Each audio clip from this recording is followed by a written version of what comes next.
pessoas assistirem. Bem, tá, já iniciou a gravação. Boa noite. Espero que todo mundo que esteja se sentindo bem-vindo depois de uma pausa, né? Para refazimento, para descanso, reorganização. A gente está aqui de volta para dar continuidade ao estudo do livro Céu e Inferno, da edição da editora FEAL, baseado na primeira edição trazida por Kardec, tá? E aí eu vou chamar a Grace para fazer nossa leitura, e eu acho que é a Camila, né, que vai fazer nossa oração. Grace, fica aí à vontade. Boa noite a todos. Acredito que eu havia escolhido outra mensagem o dia todo, tudo certinho, perfeito. Aí agora, instantes, menos de um minuto, cismei com outra mensagem. Então, sinto muito, vai ser a outra. Vai ser Não, o mas se plano B você que não era o cismar plano com B. algo, não, se cismar com algo já é tão natural que é tu, né? Ah, é a ela, eu vou já casar. Vai lá, Grace, fica à vontade. Bom, é uma mensagem que li recentemente, né? É uma fala do Chico sobre cansaço. Curiosamente, super bem-vinda nesse momento em que retomamos nossos estudos após essa pausa, onde alguns passearam, se divertiram, resolveram questões pendentes. E, em tese, devemos estar com nossas energias aí a pleno vapor, ou não. Na dúvida, vamos levar em consideração que a mensagem nos traz, é bem curtinha, diz assim. Chico, um repórter perguntou ao Chico: Chico, qual a opinião dos benfeitores espirituais, notadamente de nosso querido Emmanuel, sobre o cansaço? A resposta do Chico: lembro-me de que, certa feita, uma senhora muito distinta perguntou qual a opinião dele a respeito do cansaço e da fadiga, diante das impressões de esgotamento que ela vinha sentindo.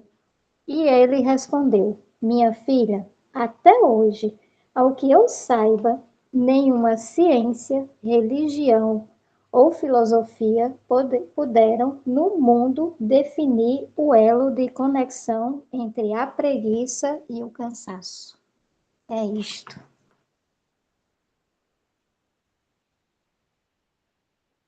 Obrigada, amiga, pela mensagem.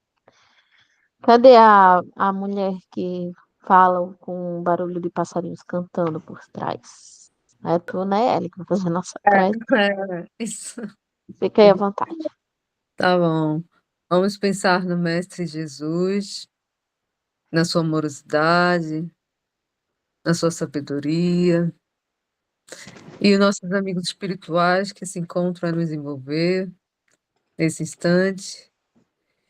E agradecer por estarmos de volta a esse estudo que alimenta nossas almas, que abre o nosso coração, abre a nossa mente, desperta a nossa consciência, para que a nossa evolução seja cada dia mais plena, com sabedoria, com amorosidade, com fraternidade, que esse conhecimento venha favorecer a que o novo homem possa despertar cada vez mais pleno, cada vez mais próximo da mensagem de Jesus, que é a nossa inspiração, que é a nossa luz, que nos traz o bom ânimo, que segura nas nossas mãos em momentos difíceis da caminhada, mas que não estamos sozinhos. Temos seres amados que nos intuem, que nos abraçam, que nos envolvem e que olham por cada um de nós, sabendo o que se passa no íntimo de cada coração. E essa oportunidade de estarmos aqui, vibrando nessa sintonia como irmãos em Cristo, é oportuna, é benfazeja e nos dá esse alento na alma, essa força interior que todos precisamos para seguir e trilhar os caminhos com mais fé, com mais confiança, com sabedoria, com humildade e saber que estamos todos juntos, todos filhos do mesmo Pai e que estamos aqui como uma grande família, se fortalecendo edificando uns aos outros e aproveitando desse banquete celestial. Que uma chuva de bênçãos infinitas possa envolver o lar de cada um e que essas vibrações serenas se perpetuem no momento do nosso descanso do corpo físico, para que nós possamos estar em trabalho, em estudo e aprimorando cada vez mais a nossa essência espiritual. Obrigada, irmãos amados, que aqueles que irão conduzir o estudo de hoje à noite possam ter todas as intuições, as palavras ditas de forma tranquila, serena e edificante. Ser conosco, Pai amado, hoje e sempre, e que assim seja. Obrigada, Ellen. Bem, é isso, pessoal. Vamos começar então, né? O nosso encontro. Espero que estejam todos bem, todos tenham descansado. Eu não sou a Silvia, né? A Silvia é a Silvia. Eu sou a Ana, eu sou a Silvia Fake. E vou projetar aqui para vocês, tá? E aí vocês me sinalizam se vocês estão vendo. Ai, vamos lá. Acho que vocês estão vendo, né? Beleza. Espero que vocês tenham lido. Tem um texto que eu não vou ler, que eu não vou me ater a ele, né? Porque Kardec, nesse capítulo, ele, quando ele faz o quadro comparativo, né, do inferno pagão com o cristão, ele se baseia em cima de um texto católico, né? De um arcebispo. Então, praticamente no meio do capítulo dos demônios, ele também vai trazer um texto de um arcebispo e ele vai começar a conversar, né, sobre as teorias dos demônios, dos anjos decaídos, em cima desse texto, tá bom? Mas vamos lá, né? Vamos dar continuidade. Vocês, a qualquer momento, vocês podem interromper, levantar a mão ou abrir o microfone, enfim. Hoje nós vamos tratar do capítulo 10, que são os demônios, né? Os abençoados. A correlação que a gente pode fazer com o livro dos espíritos, ele está no capítulo 1 da segunda parte, né? Na verdade, a gente pode começar a ler todo esse capítulo 1 da segunda parte, porque ele vai falar sobre os espíritos, né? Das categorias, das classes, enfim. Mas especificamente sobre anjos e demônios, né? Que anjos a Grace trouxe, conversou com a gente antes da gente entrar no recesso. Ele vai falar bem especificamente nessas perguntas 128 a 131, tá? Então, as obras, elas conversam entre si, né? Elas se enlaçam, elas se complementam. Lembrando que o Livro dos Espíritos é a nossa pedra angular, né? É a obra principal da codificação. É impossível a gente estudar o Livro dos Médios, estudar o Céu e o Inferno, estudar a Gênesis sem ter estudado o Livro dos Espíritos. Kardec, ele começa o capítulo 10 trazendo esse comentário aqui. Embora consideravelmente desacreditados na opinião geral, a importância que lhes atribuem, ou seja, que as pessoas atribuem aos demônios, ainda em nossos dias, dá à questão uma certa gravidade, porque ela toca exatamente no cerne das crenças religiosas, né? Então, aí ele vem falando que, por isso que é importante que a gente examine essa temática dos demônios, como também o que vem, né, atrelado a essa crença dos anjos decaídos, dos diabinhos, né, das pestes. Então, veja só, para Kardec, naquela época da codificação, ele fala, né, que ainda nos nossos dias, a questão dos demônios, da época de Kardec, ele achava assim, que já deveria ter ultrapassado, né, essa crença. Imagina nos dias atuais, né, a gente está em 2024, e ainda há religiões, e ainda há crenças em que se fundamentam, né, que ainda trazem essa temática dos demônios, dos anjos decaídos. E aí, ele fala que acreditar em algo que está superior a nós é algo comum, né, até praticamente instintiva de nós humanos. E isso vai se manifestar de diferentes formas, em diferentes épocas da nossa sociedade. E ele fala o seguinte: "Mas se hoje, com adiantamento", olha só, hoje, na época de Kardec, tá, a gente não está falando 2024, a gente está falando na época de Kardec, há mais de 100 anos atrás. "Mas se hoje, com o adiantamento intelectual a que chegaram os homens, eles discutem sobre a natureza e os atributos desse poder, quanto mais imperfeitos deveriam ser suas noções a respeito do assunto no começo da humanidade", né. Então, para a cabeça de Kardec, Kardec traz assim: "Olha, se as pessoas ainda discutem, ainda dão importância à crença dos demônios e dos anjos decaídos, imagina como era a humanidade quando ainda era mais imperfeita do que é hoje, né, mais primitiva". E aí ele vai trazer essa linha histórica, né, do desenvolvimento humano, da evolução do ser humano, em que o ser humano, ele teve, né, a fase primitiva dele, Kardec usa muito o termo a inocência, né, dos povos primitivos, em que eles contemplavam as forças da natureza, as chuvas, os trovões, a secura. Então, ali já tinha sementinha de que havia um ser superior, né, que haveria algo superior. E aí ele continua dizendo que quanto mais o homem está próximo do estado, né, natural, ou seja, quanto mais primitivo é o homem, mais o instinto vai dominar, não vai ser a razão, vai ser o instinto, né. Ele age de forma a suprir suas necessidades, então ele vai agir por instinto, ele não vai parar para pensar, né. E a gente pode ver isso no reino animal, por exemplo. Os animais agem por instinto. Então, a gente ainda pode ver também em povos bárbaros, né, por isso que eu digo que a Terra, ela tem vários mundos, né, dentro da Terra, que a gente consegue pontuar, esse povo é muito bárbaro, que ainda se comporta dessa forma, as leis daquele povo ainda são totalmente desfavoráveis à questão da mulher, da criança, né. Então a gente consegue observar isso dentro do nosso ainda nos dias de hoje.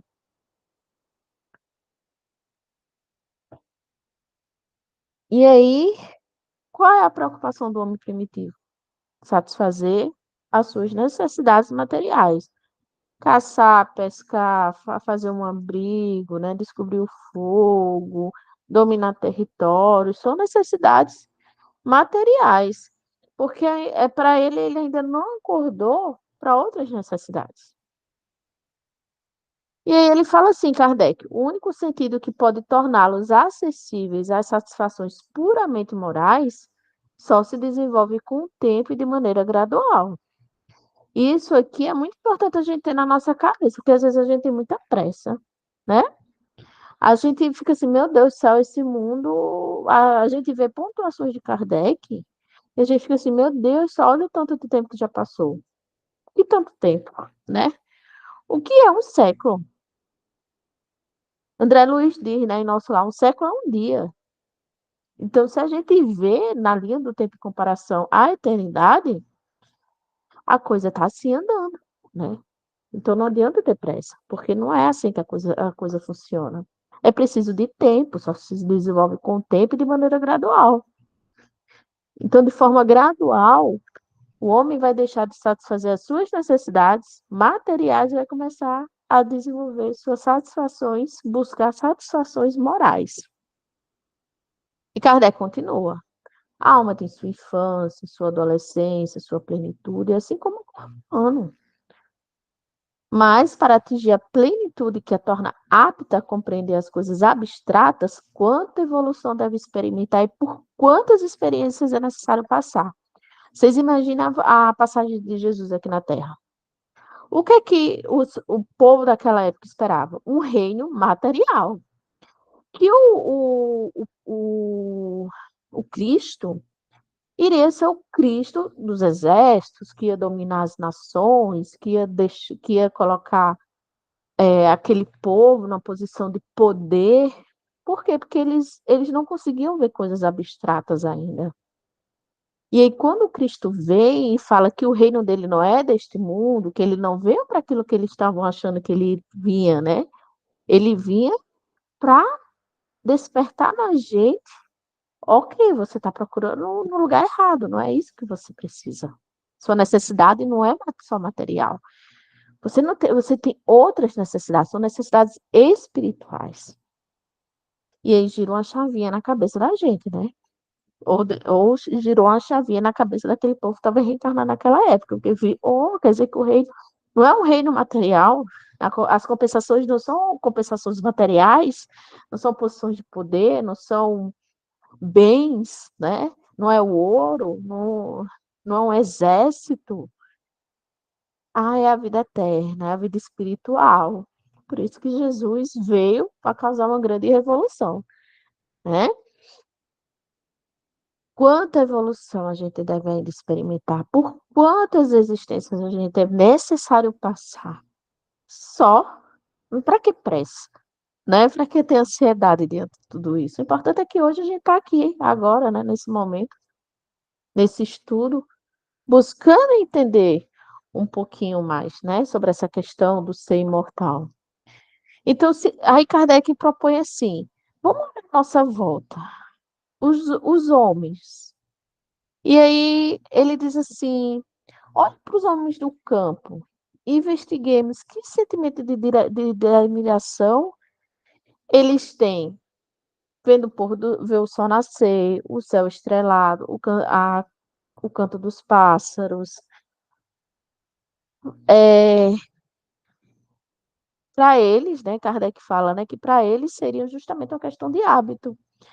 Desde que não falte o necessário, né? Desde que não faltem a chuva para irrigar as suas plantações, desde que o sol não queime demais, a fim de queimar a plantação, desde que os pássaros não cantem, desde que os pássaros cantem, mas não comam, né? Então, essa reflexão que Kardec nos traz é tudo o que eles desejam. E dizemos mais, é tudo o que compreendem na natureza, ainda que estejam muito à frente dos homens primitivos. Os que lhes facilita ou dificulta a satisfação das necessidades constitui para ele o bem ou o mal nesse mundo, né? Então, desde que não falte o necessário, né? Desde que não falte o alimento, desde que não falte uma moradia, desde que não falte o fogo para aquecer, né? Tá tudo bem. Tá tudo bem. E aí, quando começa as dificuldades para satisfazer essas necessidades, começa os sofrimentos, porque as necessidades não estão sendo saciadas. E aí isso gera um mal-estar, né? Gera algo ruim. E aí, opa, por que que eu estou sofrendo, né? Por que que isso está acontecendo? Aí começa aquelas, aqueles diálogos sobre o bem e o mal.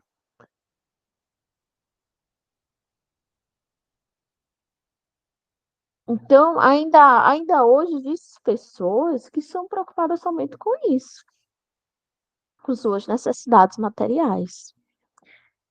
E é algo ainda tão difícil da gente abrir mão da materialidade, que vocês parem aí para pensar. Quantos colegas de trabalho que vocês conversam todos os dias, que vocês se relacionam, eles fazem qualquer coisa para subir na carreira? Eles puxam tapete, bajulam, né? Levam desinformação, porque ele ainda age puramente por sua necessidade material, porque, segundo ele, na cabeça dele, ele tem mais necessidade do que os outros. A gente vê os líderes das grandes nações, né, nessa guerra, porque se acham melhor do que os outros e querem a terra dos outros e matam, praticam genocídios, porque para ele a necessidade deles é maior do que a dos outros. Então, se a gente parar para pensar, ainda há muitos preocupados somente com as suas necessidades materiais.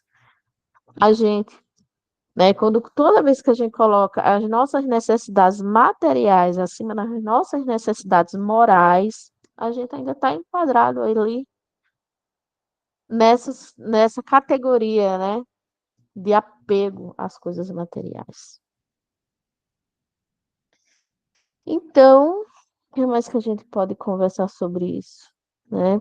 Então, aí, nessa questão, né, do sofrimento, da privação, que os povos, né, que a gente começa a tentar ver qual é a causa do mal, né? Qual é a causa do meu sofrimento? Por que que eu estou passando por certas privações na minha vida? Por que que eu estou adoecendo? Por que que, naquela época, que a plantação está morrendo? Por que que o tempo está hostil? Aí os povos começaram a ver uma causa para aquilo ali. Aí vai culpar os animais, né? Vai achar que é o comportamento de alguns que estão trazendo, né, esse azar, essa urucubaca para sua comunidade, enfim, vai procurar a personificação, tanto do bem como do mal. E aí, por isso que a gente vê na história, né, e as historiadoras do grupo podem falar melhor do que eu, o culto dedicado, né, dos deuses, em realizar sacrifícios, tudo visando o saciamento das suas necessidades materiais. Então, o povo, eles não tinham condições de refletir sobre o abstrato, sobre coisas não tangíveis, né, sobre coisas que ele não pode tocar, que ele não pode usufruir. Eles precisavam de algo material, algo palpável, né? E aí eu fiz uma enquete, né? Que todos erraram, sinto muito. Que foi sobre ao que o homem é mais sensível. Se o homem é mais sensível ao bem ou ao mal. E Kardec fala, mas o homem geralmente é mais sensível ao mal do que ao bem, pois que lhes parece natural, ao passo que o mal o afeta mais intensamente, né? Então, por isso que quando a gente vai ver nos documentários, né, no livro de história, há mais culto em homenagem ao poder do mal, né, de ser favorecido de alguma forma. Por quê? Porque o medo prevalece, né, a cultura do medo. Se eu tenho medo, né, eu vou reagir a esse medo. Era muito mais comum, porque o bem é algo natural. Mas o mal nos afeta. Quando a gente está bem, a gente está ótimo, gente, né? Mas basta algo mudar na nossa rotina. Basta um telefonema, basta uma percepção, uma sensaçãozinha diferente, que a gente fica na retaguarda, que a gente fica na defensiva, a gente é muito afetado pelas coisas desagradáveis, né? Que nos afetam.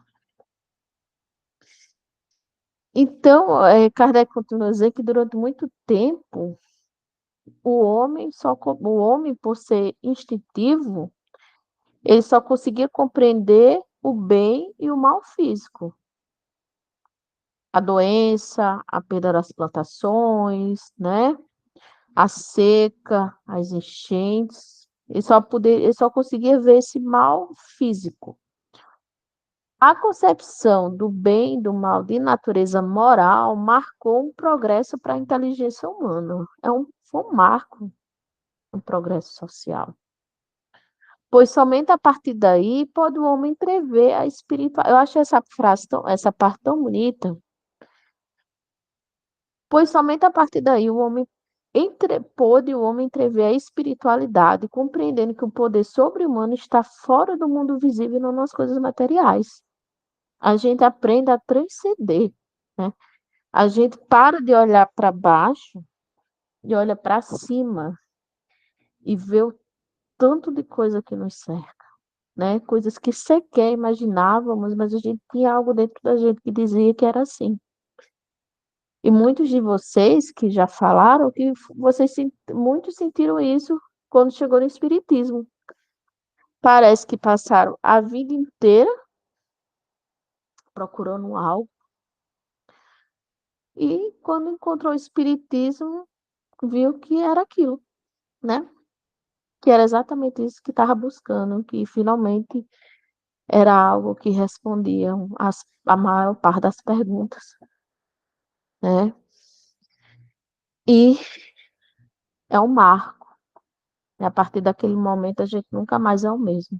Para quem se permite viver de fato a parte humana, né, e filosófica das religiões, é um marco na vida dessas pessoas, né? É impossível ser os mesmos. Muito bem. Vocês estão calados, né? Espero que eu não esteja confundindo a cabeça de vocês. Lembrando que Não, aquela... é, Oi, pode falar. não, eu tava, quando tu tava falando aí, eu tava justamente pensando nisso. Como essa parte foi importante, né? Porque foi esse desabrochar da inteligência que fez com que um passo significativo fosse dado, né, para a humanidade. Né? É ali, é como se fosse um portal que se abre e começa uma nova era, né, em que a gente para se questionar e vem os filósofos, né, e que vão fazer com que a gente comece a trilhar um caminho para dentro, né, os primeiros teóricos que vão abordar essa questão, né, eles vão ser os, como é que a gente chama? Os antecessores. Eles vêm para abrir o caminho para a gente ter um outro despertar de consciência, um outro olhar. Sair da coisa mais material, né, das necessidades básicas, e ampliar essa visão, esse entendimento do ser. A gente vai começar aí um novo caminho. Por isso que realmente é um momento de diferencial, né? E aí a gente vê que dentro do próprio da nossa vida espírita, né, a gente vai se desconstruindo também. E a gente vai vendo que a gente sempre tem algo novo, né, a conhecer, a descobrir, porque os espíritos já falaram que não trouxeram tudo, né? Tem muita coisa que ainda virá. Lembrando que essa parte do conceito do bem e do mal, o Paulo Henrique trouxe bem trabalhado naquela primeira live que teve, né, da moral espírita e tal. Então, vale a pena a gente estar indo lá para a gente não se confundir, né? Ele traz assim, o cara tem uma nota de rodapé, porque tem muita roda de rodapé no livro, que diz assim: o bem e o mal físico pode ser considerado como bom ou ruim, agradável ou desagradável, como por exemplo, um alimento. O alimento, para algumas espécies, pode ser um veneno, mas para outras espécies não, é alimento, é nutritivo, né? A medicação em si, os remédios que a medicina nos oferece, a gente precisa tomar a dose correta, porque da mesma forma que o medicamento pode curar, ele também pode matar, né? Então, é, o que as doutrinas, né, as religiões confundem, eles acham que o bem e o mal físico é o bem e o mal moral, né? Como Paulo Henrique nos traz e Kardec também trabalha bem isso. Confunde-se as coisas. Por isso que a gente ainda escuta muito o movimento espírita, porque você tem um câncer, porque você fez tal e tal coisa na vida passada, né? Porque você é pobre, passa por dificuldades financeiras, é porque você foi um mal rico. Se você tem um filho deficiente em casa, com necessidades especiais, você tem algo a purgar e a passar, e a gente aprende, né, com a autonomia espírita que não é assim. E que não é, a gente não deve ser assim, né, diante da vida alheia. Que são experiências que a gente vai passar. Não necessariamente é algo que você fez no passado. Por quê? Porque essas pessoas ainda fazem o que as religiões ancestrais fazem. Confunde o bem e o mal físico com o bem e o mal moral. São coisas que não necessariamente estão juntas. E nós não somos juízes para estar, né, falando esse tipo de coisa. Lembrando que essa nota de rodapé nos traz o verdadeiro bem de natureza moral, está no agir e pensar de acordo com a lei divina. E agir e pensar, a gente age e pensa, independente da dificuldade da vida que a gente está passando. Se a gente é rico, se a gente é pobre, se a gente é sadio, se a gente tem enfermidades, o bem e o mal moral a gente consegue fazer, né? Lembrando, o mal é a ausência do bem. A partir do momento que eu começo a fazer o bem, o mal deixa de existir. Então não há essa força, não há essa competição, né? Há a pessoa que naquele momento não está aberta a realizar o bem. A partir do momento que ela faz o bem, ela deixa de fazer o mal. E aí ele fala, né, Kardec, a nota de rodapé diz que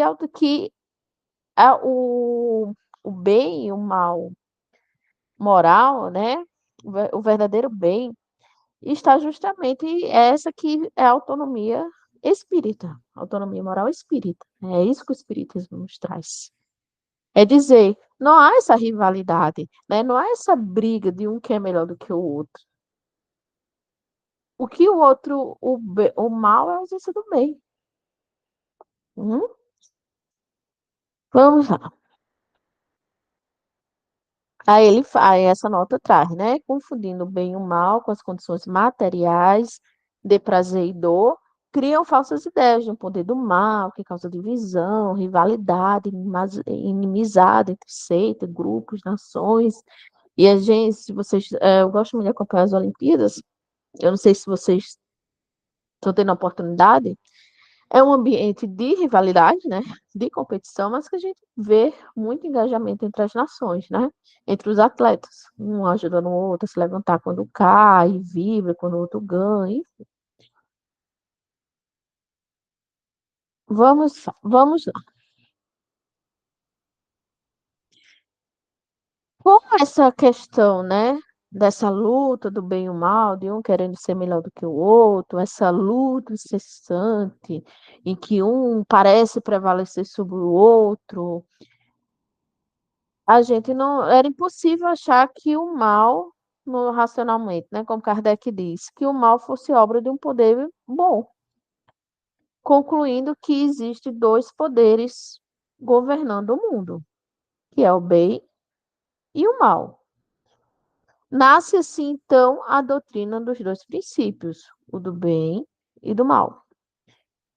Foi uma doutrina lógica naquela época, né, porque era o que tinha, porque a gente ainda não tinha condições de entender sobre Deus, sobre a natureza de Deus.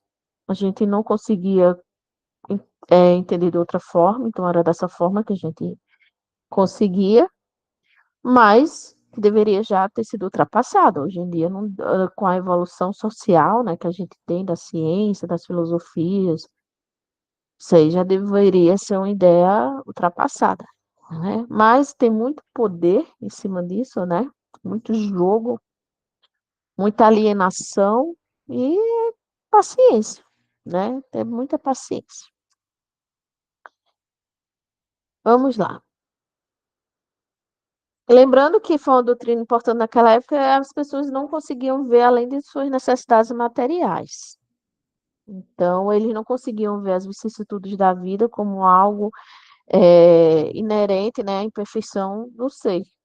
Eles achavam que tinha algo de errado ao seu redor, que não tinha rezado direito, que não estava fazendo as coisas direito, não estava pagando o dízimo, que era bruxaria que estavam fazendo, né, catimbó, enfim, um bocado de coisa. Para compreender o bem que pode surgir do mal, não se pode ter em conta apenas uma existência. É preciso abranger o conjunto, pois só então apresenta suas verdadeiras causas e seus efeitos. Então, se a gente se fixar somente no aqui e agora, a gente não vai conseguir entender, né, eh, as coisas que acontecem na nossa vida. Por isso que Jesus disse: é necessário nascer de novo.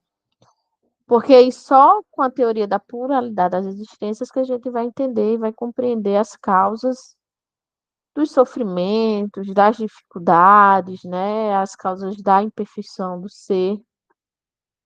Então é preciso abranger o conjunto, Não adianta achar que fixar só numa vida vai responder coisas complexas, né, da nossa existência.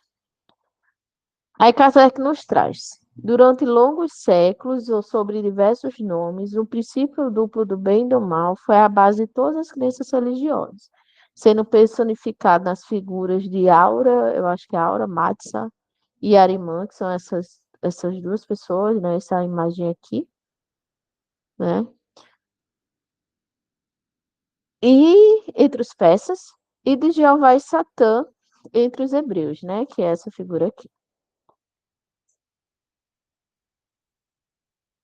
E, mas claro que não fica só nisso, né, gente? Tem os passas, né? Tem os companheiros de rolê, que são os diabinhos, né? Que são os gênios, né? Tem os coadjuvantes aí, mas os principais são essas duas personificações, né? Tem a personificação do bem e a personificação do mal. E aí a criatividade rola solta, né? É impossível falar desse capítulo dos demônios e não lembrar do filme Constantine. Não sei se vocês conhecem, alguém já assistiu, que Constantine, ele tem essa pegada mais católica, né? Então ele traz bem essa figura do inferno, do diabo, do anjo decaído, né?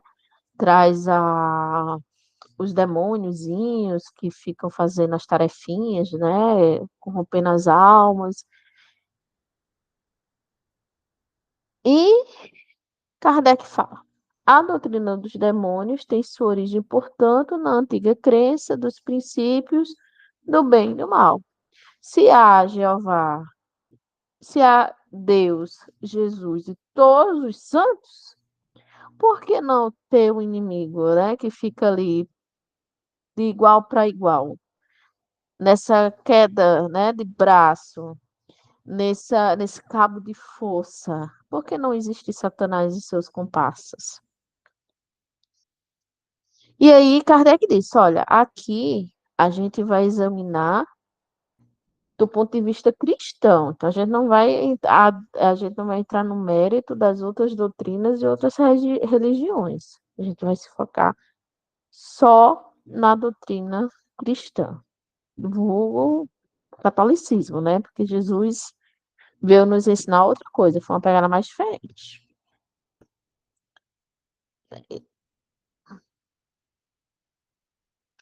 Mas antes da gente adentrar nesse mérito, né? A gente precisa lembrar de algo que Jesus nos trouxe, né? Se a essência íntima de Deus é ainda um mistério para a nossa inteligência, compreendemos-lo hoje, no entanto, melhor do que jamais foi compreendido, graças ao ensinamento do Cristo. Ensina-nos o cristianismo em linha com a razão, que Deus é único, eterno, imutável, imaterial, todo-poderoso, infinito em suas perfeições. Olha só, né?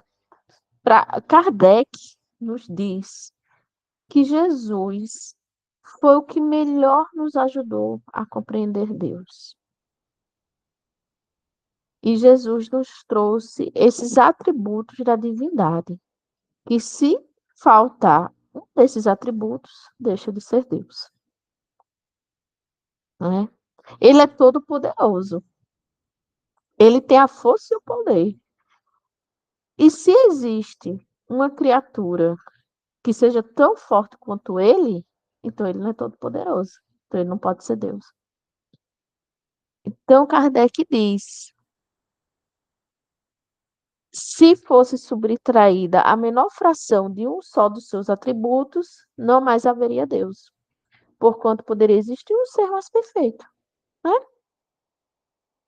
Olha só a sacada de Kardec, né? Eu gosto muito disso, porque assim, não é voz da cabeça, né, que ele vai trazer. Ele vai embasar, e ele vai embasar muito bem, né? Ele vai fazer um enlace muito bom. Vamos lá.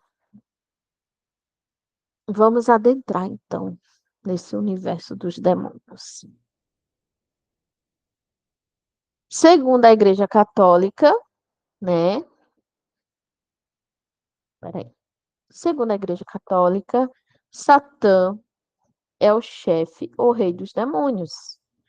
Não é apenas personificação alegórica do mal, mas efetivamente um ser real a fazer exclusivamente o mal, enquanto Deus pratica exclusivamente o bem. A gente aprende, né? Eu lembro muito bem desde pequenininha que existia assistindo Tom e Jerry, não sei se vocês, Pica-Pau, aparecia aquelas duas personagens, né, em miniatura, o anjo e o diabinho, atentando o ser humano, né, a criatura. E desde pequenininha eu ouvia dizer que existiam os demônios, né, existia o diabo, e que o diabo atentava à humanidade, etc, etc. Eu ficava apavorada, né? Eu ficava muito assustada com isso, não me ajudava. Isso não me fazia querer ficar mais próxima de Deus, isso me deixava apavorada.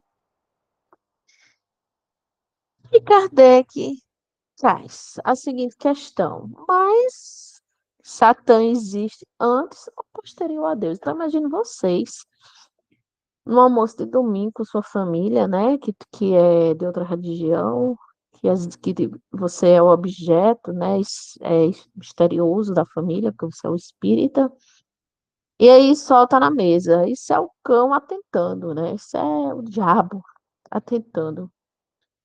Você solta assim na mesa, tá, mas Satã, ele é mais poderoso que Deus, né? E aí tá, mas aí me fala mais sobre Satã. Ele existe antes ou depois de Deus? Aí você não recebe mais um convite para almoçar, né? É por isso que nunca mais foi convidado para os almoços da família. Porque você vai questionar. E por você ser questionador demais, você vai ser o teimoso, você vai ser o ingrato, você vai ser um bocado de coisa, né? Você só quer entender. Segundo Kardec, se Satã existe toda a eternidade, ele é incriado, ninguém criou ele, porque ele existe desde todo sempre, né? Então, ele é igual a Deus. Caso em que Deus não mais seria único. Então, Deus perderia aquele atributo único e deixaria de ser Deus. E a gente teria que admitir que teriam dois deuses, um Deus bom e um Deus ruim. Ué, mas eu não sou monoteísta? Como assim? Aí Kardec diz: vamos supor que Satã seja posterior a Deus. Então, ele é uma criatura de Deus, ele foi criado por Deus. Uma vez que ele faz somente o mal, porque ele é incapaz de fazer o bem, ele só faz o mal, beleza? Ó, ele é um ser real e faz exclusivamente o mal. Deus vai ter criado um ser consagrado eternamente ao mal, sem chance de fazer o bem. Esse aí vai fazer só maldade. Se o mal não é obra de Deus, mas obra das suas criaturas que são predestinadas, porque não tem escolha, esse aí vai ser ruim. Deus será sempre o primeiro autor do mal, porque ele criou uma criatura para fazer o mal. Não sendo. Então, se Deus não é bom, ele não é Deus, que ele não é perfeito. Tá vendo como não tem como sustentar essas teorias, né? Não tem como sustentar a teoria de Satã. Aí a Fernanda diz, hahaha, eu aprendi que Satã veio depois, que foi um filho que se revoltou. Então Deus criou um filho assim rebelde, né? Isso aí vai ser rebelde. Já vamos brincar de dados, né? Vamos ver no que é que dá. Era como Jesus se revoltou. Pois é, né? Aí como eles não conseguem sustentar isso, mas não, foi criado depois, mas assim, foi criado rebelde, não é nada a ver. E aí Kardec vai trazer um texto, que eu não vou entrar no mérito dele, a gente vai refletir em cima dele, que foi uma carta pastoral do Monsenhor Gouzete, eu acho que é isso, que é essa criatura aqui, né, que esse Kefon a ser bispo. E eu pergunto para vocês, vocês leram essa carta? Teve algo que chamou a atenção de vocês, algo que vocês torceram assim o nariz, reviraram os olhos? Vocês têm algo assim para compartilhar sobre a percepção de vocês? Falem agora ou calem-se para sempre. O Rafa disse: bora criar um só para se revelar e usar ele de mau exemplo. Baita pai criador, justamente, né? É muito fácil, né? A gente botar a culpa nos outros, né? É que nem Mercúrio retrógrado, né? Para que serve Mercúrio retrógrado? Para gente botar a culpa nos outros. Eu lendo esse texto do Monsenhor, ele começa muito romântico, assim, né? Ele vem falando sobre quanto Deus é maravilhoso, de que ele criou os anjos iguais. Aí depois começa a misturar as coisas. E aí fica muito sem sentido, ele se contradiz muito. E no final, e o final não tem nada a ver com o começo, sabe? É muito assim, né? É muito doido isso aí. Mas a gente vai pontuar, né, as reflexões de Kardec em cima desse texto. Falando nisso, Mercúrio está retrógrado 2 vezes, tá? Porque Mercúrio está em Virgem, sem comentários, graças. Mas, enfim, né? Sério que nunca esteve tão retrógrado na vida. Então, não é hora de tomar decisões, viu, pessoal? Deixa para depois, quando isso passar. Vamos analisar. O primeiro ponto que Kardec nos traz é: se Satã e os demônios eram anjos, eles eram perfeitos. Anjo, gente, para mim, anjo é um ser perfeito. Então, sendo perfeitos, puderam fracassar em ignorar a autoridade de Deus. Eles foram criados por Deus, que Deus é perfeito, e esses anjos foram criados perfeitos. Como é que eles poderiam ignorar, não obedecer a Deus, né? Se ele tivesse chegado a esse grau de evolução após todo o processo de imperfeição, a gente poderia dizer isso é um retrocesso, né? Isso é um retrocesso. Mas aí Kardec diz, mas o que torna o relato ainda mais incongruente dessa carta é que ele nos apresenta os demônios como tendo sido criados perfeitos. No começo vocês lendo, vocês vão ver. Comecei é bem românticozinho, né? Então, é o primeiro ponto que Kardec nos traz. Nós sabemos que em questão evolutiva a gente não retroage. Então, é um erro quando a gente vê um criminoso praticando um crime, dizendo assim, isso é uma besta. Isso aí tá retroagindo. Não retroage. O que é que a gente aprende com o Espiritismo? Que a gente estaciona, mas a gente não pode dar passos atrás. A gente não dá passos atrás. A gente se atrasa, mas a gente para, estaciona. Mas a marcha é sempre em frente, tá? Então, o primeiro ponto para cair a teoria dos anjos decaídos. Segundo, falta fontes e provas exatas da rebelião desses anjos contra Deus. Que assim, o que é que a igreja nos traz? Primeiro que os anjos foram criados perfeitos. E aí se rebelaram. Eles se rebelaram com o quê? Porque Deus escolheu Jesus para, dentre os anjos todos, escolheu Jesus para descer à terra, né, para ser o filho de Deus. E teve um grupinho que disse assim: não, nossa, mas tem quem faça. E seriam esses anjos que teriam decaído por inveja, né, por rebeldia, por egoísmo, por orgulho, vaidade. Agora imagina um anjo se comportando dessa forma, né? Então, assim, a igreja fala que é dessa forma, ela não traz provas exatas, não traz fontes exatas de como essa rebelião aconteceu, qual foi realmente o motivo, sabe? Parece que se é vozes da cabeça, se é verdadeira essa teoria ou não. E Kardec diz, só tem de duas uma. Ou é uma cena verdadeira, ou é falsa. Se é verdadeira, não há nenhuma incerteza. E por que que não há algo concreto, né? Não há algo definitivo? Olha, tá aqui, aconteceu dessa forma, né? Não há registro histórico. Não sei se a Camila, de repente, um dia nos traz esse registro histórico, que houve essa guerra entre os anjos lá no céu, né? E que Lúcifer caiu de cabeça aqui. Não sei. Mas não tem nenhuma correlação histórica a isso. Então, parece, aí Kardec disse, por falta de provas, é uma suposição, né? Um fruto da imaginação. Vamos ver aqui o comentário de vocês. Camila, eu acho muito sem sentido essa teoria de Lúcifer ser um anjo decaído. Não tem como Deus criar um ser perfeito e não saber que eles iam decair. Sabendo disso, e mesmo assim criando, então Deus teria criado ele deliberadamente para o mal, o que contradiz a bondade infinita de Deus. O que eu mais gosto é que Kardec vai desconstruindo todos os pontos, mostrando ponto a ponto como ela é contraditória, justamente. Né? Aí a Graça dizendo, lembrando que a queda de Lúcifer do céu teria criado o inferno, só que isso foi tão violenta que abriu um abismo infernal. Meu Deus, misericórdia. Diga aí, olha, cabeção, né? Fazer um negócio assim. Tá. Terceiro ponto, Lúcifer.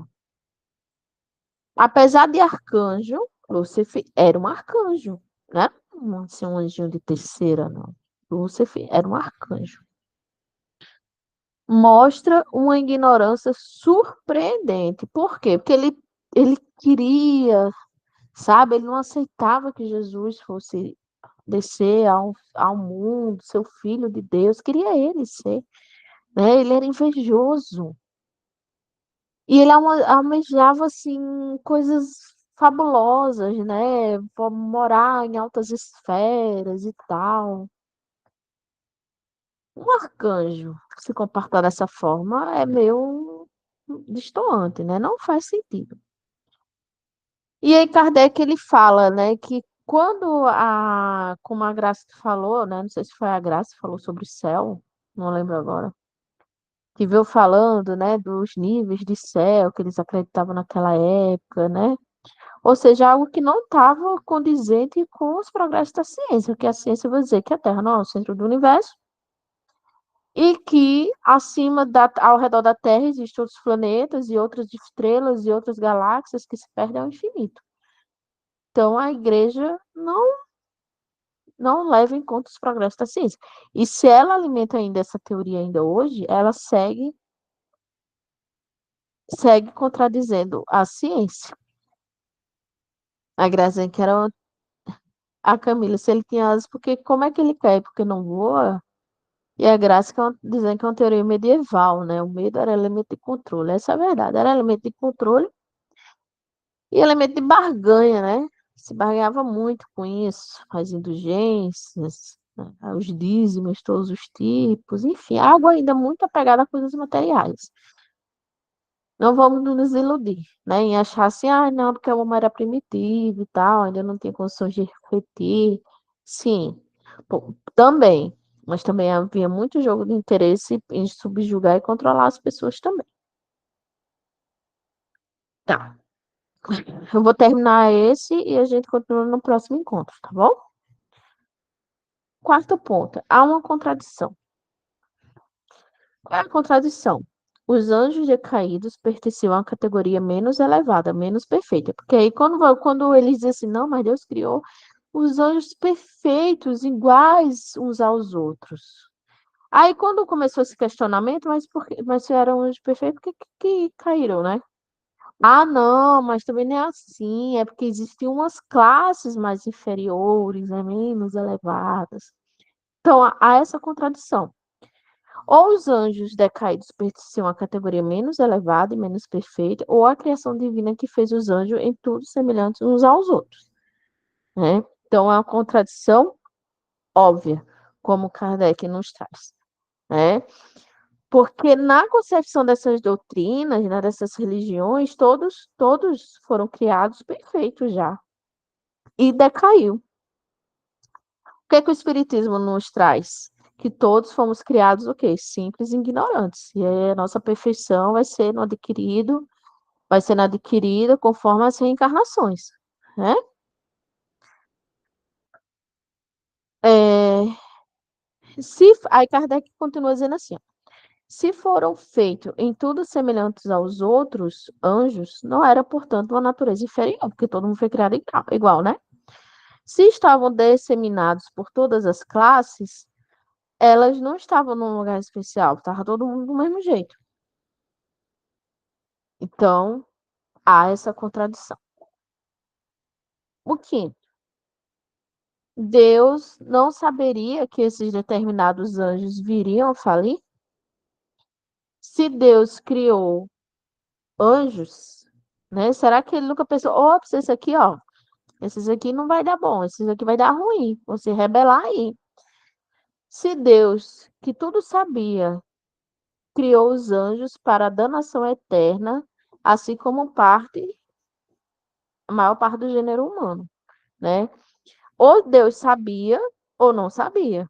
Se Deus não soubesse que parcela desses anjos fossem cair, então ele não é perfeito, né? Ele não é perfeito.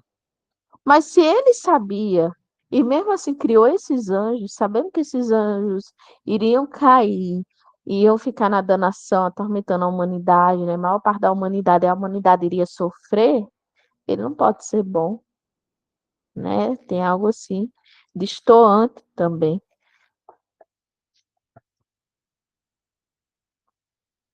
É algo que não casa com os atributos da divindade, né? Vamos lá. A Camila, acho que é a Camila Freire. Tinha que ter uma figura maligna para botar medo nas pessoas. E quem poderia ensinar as formas de se proteger de justiça maligna, hora a hora, né? R$ 1 milhão, se você adivinhar. Ela continua. Isso mesmo, a igreja. Que coisa, não? Pois é, que coisa, né? Que coisa maravilhosa você saber que tem uma tropa de elite para lhe atormentar, né? Para lhe seduzir, para lhe levar à tentação. E que também há uma criatura que pode perdoar todos os seus erros no preço promocional. É difícil, é difícil. E aí, o último ponto da nossa noite de hoje, mas não menos importante. Ah, não, tem o quinto, né? Ah, não, tá, é o último ponto. Falta de oportunidade de arrependimento e reparação do anjo decaído, ou seja, eles caíram, né? Movidos pela inveja, movidos pelo ciúme, movidos pela falta de submeter-se à autoridade de Deus, caíram tipo assim, caiu. Agora, filha, é você por si só, tá? Você que lute. Fecha-se as portas do arrependimento e da reparação para esses anjos. Porque se a igreja dissesse assim, não, mas olha, eles caíram, mas eles podem, né, pedir perdão, eles podem expiar suas faltas, podem se arrepender, mas não é isso que a gente aprendeu, né? Não é isso que essas religiões, essas doutrinas que acreditam nos demônios falam. Eles são bem assim. Eles são demônios. Eram anjos que caíram e foi. E vai ser demônio para sempre, né? E vai infernizar a humanidade inteira. Então, não mostra essa via de arrependimento e reparação dessas criaturas, né? Que dirá da gente, né? Que se deixa levar por essas criaturas. E aí, deixa eu só dar uma olhadinha aqui no próximo. E aí, gente, essa falta de oportunidade de arrependimento e reparação é mais uma negação da bondade e misericórdia de Deus, ou seja, cai mais um atributo da divindade. Então, se Deus não dá a oportunidade de arrependimento e reparação para essas criaturas que decaíram, ele não pode ser misericordioso, justo e bom, né? E não é isso que Jesus nos mostra. Lembram? Jesus nos mostra: Deus é único, eterno, imutável, imaterial, todo-poderoso, soberanamente justo e bom, e infinito em todas as suas perfeições.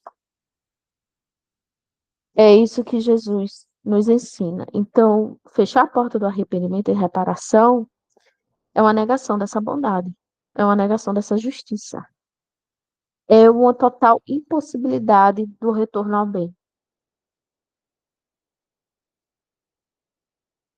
Então, é dizer assim, ok, Deus criou essas criaturas consagradas ao mal, e é só isso que elas vão fazer. Por toda a eternidade, elas foram criadas para cair, para se tornarem demônios, e o pior, ainda vai induzir a humanidade ao mal. Como se não já bastasse as vicissitudes da vida que a gente tem, a gente ainda vai ter que lidar com seres consagrados ao mal. E o pior, se a gente for na onda, a gente cai também de cabeça direto no inferno. Olha só, que Deus é esse? Que Deus é esse?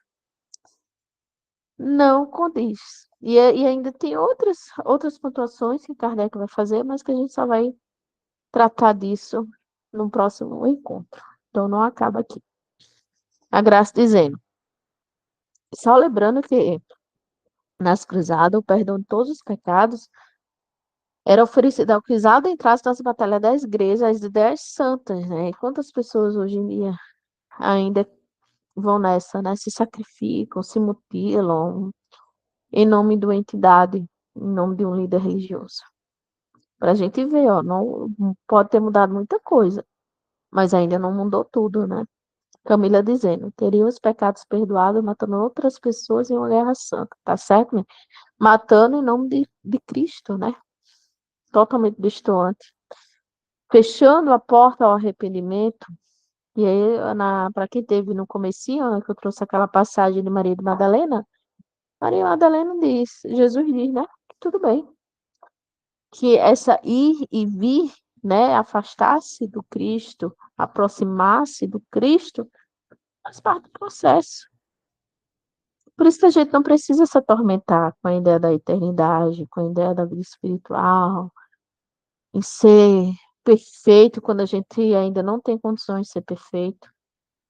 A gente tem que viver um dia de cada vez, cada dia uma batalha, cada dia uma conquista, cada dia um aprendizado. Tem dias que a gente vai aprender muito, tem outros dias que a gente vai esquecer de tudo que a gente aprendeu, mas no outro dia a gente vai estar lá firme no propósito. É isso, a gente não tem pressa. Aliás, a gente pode até ter pressa, né, corrigindo, mas Deus confia no processo, né? Ele sabe que o nosso destino é a perfeição, é sermos bons. Então, é acalmar o coração, né? E viver uma encarnação de cada vez. E que bom, né, que a gente está aqui hoje, que a gente se propõe a estar aqui reunido, né? Se desconstruindo, se descobrindo e se aceitando. Próxima quinta a gente continua, então, tá? O capítulo 10. Alguém quer falar alguma coisa? Tem algum comentário a mais? Quando a gente for lidar no meu espírita, com essas ideias ainda bem arraigadas, a karma, sabe? A mistura do bem e mal físico, bem e mal moral, a gente lembre disso aqui, da definição de Deus. Que a gente lembre disso, né? E coloque no caso em tela, porque ninguém pode ser juiz na vida alheia. Qual é a nossa prece, então? Vocês querem falar mais alguma coisa?